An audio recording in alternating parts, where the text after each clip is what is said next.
Welcome to Abhishek daily vlogs. ಇವತ್ತು ಬೆಳಗ್ಗೆನೆ ಎದ್ದು ನನ್ನ ಮಗನಿಗೆ ಮುಡಿ ಕೊಡ್ಸಕ್ಕೆ ಹೋಗ್ತಾ ಇದ್ದೀವಿ. ನಾನು ನಮ್ಮಪ್ಪ ನಮ್ಮ ವೈಫು ಎಲ್ಲಿಗೆ ಹೋಗ್ತಾ ಇದ್ದೀವಿ ಅಂತ ಹೇಳ್ತೀನಿ ಬನ್ನಿ. ಬೆಳಗ್ಗೆನೆ ಅಷ್ಟೊತ್ತಿಗೆ ಎದ್ದು ಮೆಜೆಸ್ಟಿಕ್ ಹೋಗಿ ಬಸ್ನ ಸರ್ಚ್ ಮಾಡಿ ನನ್ನ ಮಗ ಸ್ವಲ್ಪ ಆಟ ಆಡ್ತೀನಿ ಅಂತ ಇವೆಲ್ಲ ನೋಡೇ ಇರಲಿಲ್ಲ ಅವನು. ನಾನು ನೋಡಿರಲಿಲ್ಲ, ಅದ್ರ ಜೊತೆ ಆಟ ಆಡ್ತಾ ಇದ್ದ. ನೋಡಿ ನನ್ನ ವೈಫ್ ಓಡ್ ಬರ್ತಿರಲ್ಲ, ಹೂವು ತೊಗೊಂಬರ್ತೀನಿ ಅಂತ ಮಾರ್ಕೆಟ್ಗೆ ಹೋಗಿ ತೊಗೊಂಡು ಓಡ್ ಬಂದ್ಲು. ಈಗ ನಮ್ಮ ಜರ್ನಿ ಸ್ಟಾರ್ಟ್ ಆಯಿತು. ಬಸ್ಸಲ್ಲಿ ಹಾಗೆ ಮಾತಾಡಿಕೊಂಡು ನಾನು ನನ್ನ ವೈಫು ಹೋಗ್ತಾ ಇದ್ದೀವಿ.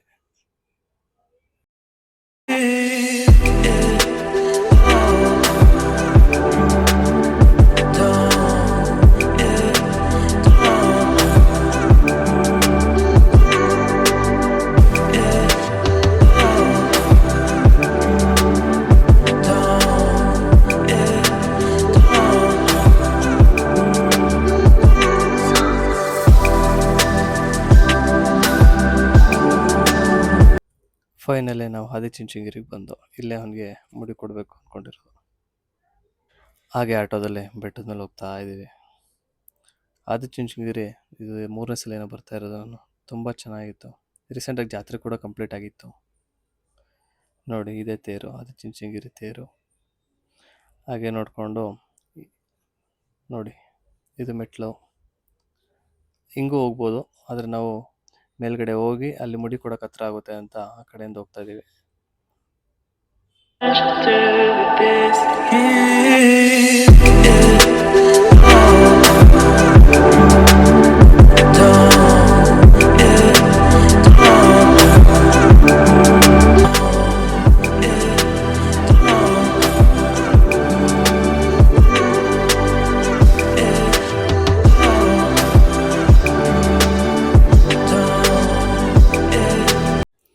ಆಟೋದಲ್ಲಿ ಬಂದು ಇಳಿದು ಮುಡಿಗೆ ಟೋಕನು ಫಸ್ಟ್ ಕೊಡ್ತಿದ್ದ ಜಾಗದಲ್ಲಿ ಕೊಡ್ತಿರ್ಲಿಲ್ಲ, ಅಲ್ಲಿ ಕೊಡ್ತಾರೆ ಅಂತಂದ್ರೆ ಗೋಪುರದ ಹತ್ರ ಅಲ್ಲಿಗೆ ಹೋಗ್ತಾ ಇದ್ದೀನಿ. ಹಾಗೆ ನೋಡಿಕೊಂಡು ಸ್ವಲ್ಪ ನಾವು ಹೋಗಿ ಸಂಡೇ ಆಗಿದ್ದು ತುಂಬ ರಶ್ ಇರುತ್ತೆ ಅಂದ್ಕೊಂಡು ಅವ್ರು ಕಮ್ಮಿ ಜನ. ಫೈನಲಿ ನನ್ನ ಮಗನ ಮುಡಿ ಕೊಡಿಸ್ಕೊಂಡು ಬಿಸಿಲು ತುಂಬ ಇತ್ತು, ಅದಕ್ಕೆ ಛತ್ರಿ ಇಟ್ಕೊಂಡು ಹೋಗ್ತಾ ಇದ್ದೀವಿ.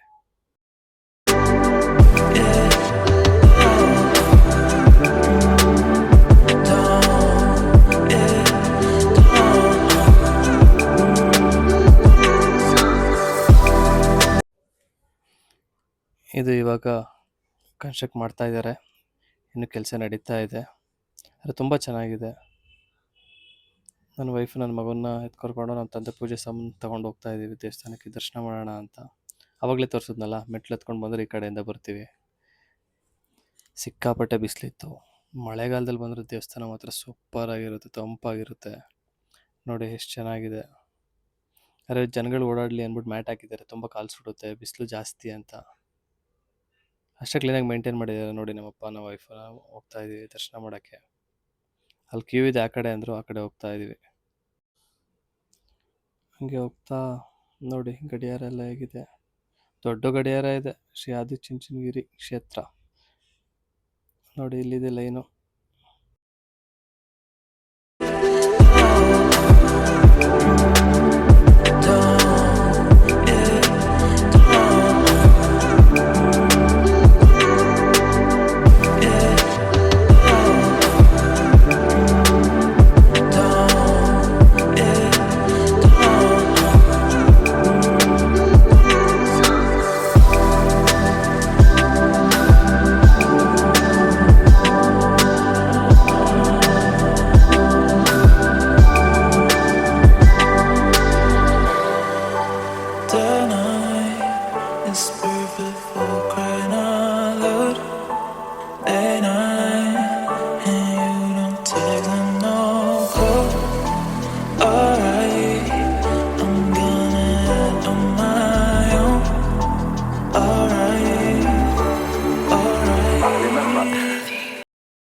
ಬಿಸಿಲಲ್ಲಿ ಒಳಗಡೆ ಬಂದಿದ್ದಕ್ಕೂ ದೇವಸ್ಥಾನ ಒಳಗೆ ತುಂಬ ತಂಪಾಗ್ತಿತ್ತು.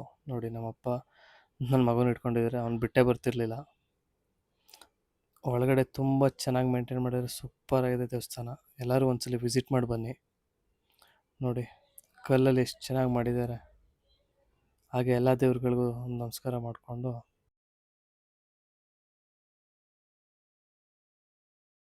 ಹಾಗೆ ದರ್ಶನ ಮಾಡಿಕೊಂಡು ಅದೇ ಲೈನಲ್ಲಿ ಹೋಗ್ತಾ ಇದ್ದೋ.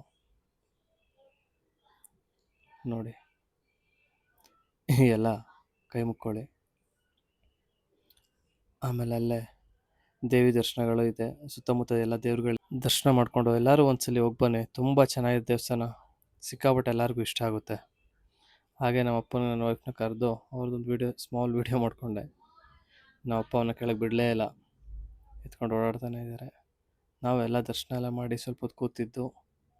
ನೋಡಿ ಎಷ್ಟು ಚೆನ್ನಾಗಿ ಮಾಡಿದ್ದಾರೆ. ಅಲ್ಲಿ ನೋಡಿ, ಅದು ಕಲ್ಲಲ್ಲೇ ಮಾಡಿದ್ದಾರೆ ಚೈನ್ನ. ಆಚೆ ಬಂದು ಕಾಲಭೈರೇಶ್ವರ ಸ್ವಾಮಿ ಸನ್ನಿಧಿ.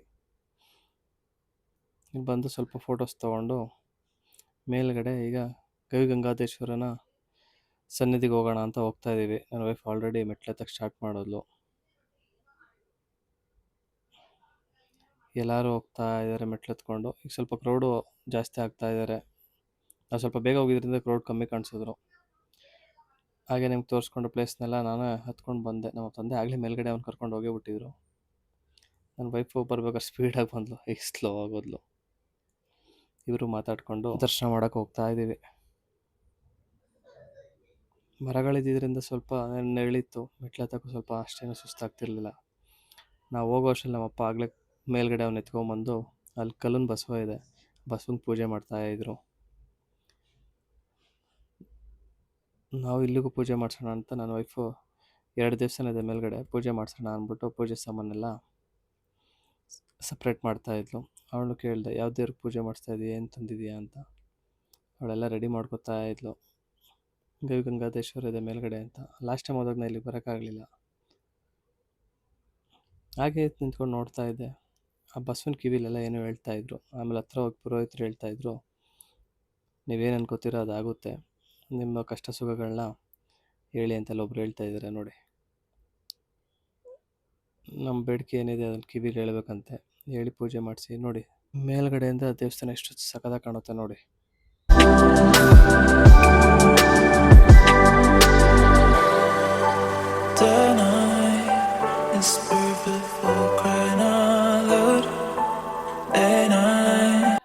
ಹಾಗೆ ಮೇಲೆ ನಿಂತ್ಕೊಂಡು ದೇವಸ್ಥಾನ ಎಲ್ಲ ನೋಡಿ ಸ್ವಲ್ಪ ವೀಡಿಯೋ ಮಾಡಿಕೊಂಡು ನಾನು ನನ್ನ ವೈಫ್ ಎಲ್ಲ ಫೋಟೋ ತೊಗೊಂಡು ಮತ್ತೆ ಮೆಟ್ಲೆತ್ತಕ್ಕೆ ಸ್ಟಾರ್ಟ್ ಮಾಡ್ದು.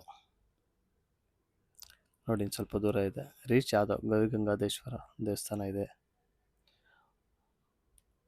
ಅಲ್ಲಿಂದ ದರ್ಶನ ಮುಗಿಸ್ಕೊಂಡು ಗವಿಸಿದ್ದೇಶ್ವರ ನೋಡೋಣ ಅಂತ ಹೋಗ್ತಾ ಇದ್ದೆ. ಅಲ್ಲೂ ಮಕ್ಳುಗಳು ಆ ಚಿಕ್ಕ ದಾರಿಲಿ ಬರ್ತಾಯಿದ್ರು, ಅವ್ರನ್ನೂ ಮಾತಾಡಿಸ್ಕೊಂಡು ವೀಡಿಯೋ ಮಾಡಿಕೊಂಡು ಇನ್ನೂ ಮೇಲ್ಗಡೆ ಹತ್ತಕ್ಕೆ ಶುರು ಮಾಡ್ದು. ಬೆಟ್ಟದ ಮೇಲೆ ಎತ್ಕೊಂಡು ಹೋಗ್ಬೇಕು. ಇಲ್ಲೆಲ್ಲ ಅರ್ಕೆದು ಬಳೆ ಎಲ್ಲ ಕಟ್ಟಿದ್ದಾರೆ ನೋಡಿ. ಇನ್ನು ಹೋಗ್ತಾ ಹೋಗ್ತಾ ಬೆಟ್ಟ ತುಂಬ ಚಿಕ್ಕದಾಗಿತ್ತು, ಚಿಕ್ಕ ದಾರಿ, ಅಲ್ಲಿ ಹಗ್ಗ ಎಲ್ಲ ಕಟ್ಟಿದ್ರು ಬೆಟ್ಟ ಹತ್ತಕ್ಕೆ. ಅದನ್ನೆಲ್ಲ ಇಟ್ಕೊಂಡು ಹತ್ತಿ ಫೈನಲಿ ಅಲ್ಲಿ ನೋಡಿ ತುಂಬ ಜನ ಆ ಬೆಟ್ಟ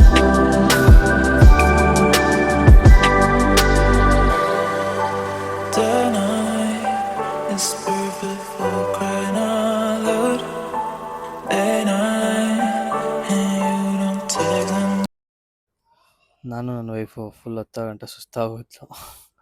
ಹಂಗೆ ಅವಳನ್ನ ಸ್ವಲ್ಪ ರೇಗಿಸ್ಕೊಂಡು ಫೈನಲಿ ಮೇಲ್ಗಡೆ ಹತ್ತಿದ ಬೆಟ್ಟದ ಮೇಲೆ. ನೋಡಿ ಮೇಲ್ಗಡೆಯಿಂದ ದೇವಸ್ಥಾನ ಹೇಗೆ ಕಾಣ್ತಾ ಇದೆ. ಇಲ್ಲಿ ಬಸವ ಇದೆ, ಬಸವನ ಕಲ್ಲು. ಅದು ನಾವೇನು ಅಂದ್ಕೊಂಡು ಎತ್ತಿದ್ರೆ ಅದು ಕಾರ್ಯ ಆಗುತ್ತೆ ಅಂದರೆ ಅದು ಆರಾಮಾಗಿ ಕೈ ಮೇಲ್ಗಡೆ ಎತ್ಬೋದು ನಾವು ಅದನ್ನು. ಹಾಗೆ ಸ್ವಲ್ಪ ಹೊತ್ತು ಕೂತ್ಕೊಂಡು ರೆಸ್ಟ್ ಮಾಡಿ ಆ ವಿಡಿಯೋ ಮಾಡೋಣ ಅಂದ್ಕೊಂಡೆ, ಅವ್ರು ಬೇಡ ಮಾಡೋಂಗಿಲ್ಲ ಅಂತಂದರು. ಹಾಗೆ ಮೇಲೆ ಎಷ್ಟು ತಂಪಾಗಿತ್ತು ಅಂದರೆ ಸೂಪರಾಗಿತ್ತು. ಹಾಗೆ ಕೂತ್ಕೊಂಡು ನೋಡ್ಕೊಂಡು ವಾಪಸ್ ಬರ್ತಾಯಿದ್ದು. ನೋಡಿ ಹೋಗ್ಬೇಕಾದ್ರೆ ಇದೇ ದಾರಿಲಿ ಹೋಗಿದ್ದು, ಬರ್ಬೇಕಾದ್ರೆ ಇದೇ ದಾರಿಯಲ್ಲೇ ಬರಬೇಕು. ಒಬ್ಬರು ಅವ್ರ ಮನೆ ದೇವ್ರನ್ನ ಕರ್ಕೊಂಬಂದಿದ್ರು, ಕಾಲಭೈರೇಶ್ವರನ. ಎಲ್ಲರೂ ನೋಡಿ ಫೋಟೋ ತೆಗೆಸ್ಕೊತಾಯಿದ್ರು. ನಾವು ಹಾಗೆ ವೀಡಿಯೋ ಮಾಡಿಕೊಂಡು ಅವರೆಲ್ಲರ ಹತ್ರ ಹೋಗಿ ಎಲ್ಲರೂ ಕೈ ಮುಗಿದು ಅದಕ್ಕೆ ಫೋಟೋ ತೊಗೊಂಡ್ರು. ನನ್ನ ಮಗನ ಫೋಟೋ ತೆಗ್ಸೋಣ ಅಂತ ನೋಡಿದ್ರೆ ನಮ್ಮಪ್ಪ ನಾನು ಬೇಡ ಅಂತಂದೆ. ಹಾಗೆ ಅವ್ನು ಮುಡಿ ಕೊಡ್ಸೋಕ್ಕಿಂತ ಮುಂಚೆ ಒಂದು ವೀಡಿಯೋ ಮಾಡಿದ್ದು, ಅದ್ರ ಜೊತೆಗೆ ಮುಡಿ ಆದಮೇಲೆ ಹೇಗೆ ಕಾಣ್ತಾನೆ ಅಂತ ಒಂದು ವೀಡಿಯೋ ಮಾಡಿ ಮನೆ ಕಡೆಗೆ ಹೊರಟು. ಬೆಂಗಳೂರಿಗೆ ವಾಪಸ್ ಬರೋ ಅಷ್ಟರಲ್ಲೇ ಒಂದು 5 o'clock ಆಗಿತ್ತು. ಈ ಬ್ಲಾಗ್ ಇಷ್ಟ ಆಗಿದ್ರೆ ಶೇರ್ ಮಾಡಿ, ಲೈಕ್ ಮಾಡಿ, ಕಮೆಂಟ್ ಮಾಡಿ, ಸಬ್ಸ್ಕ್ರೈಬ್ ಮಾಡಿ.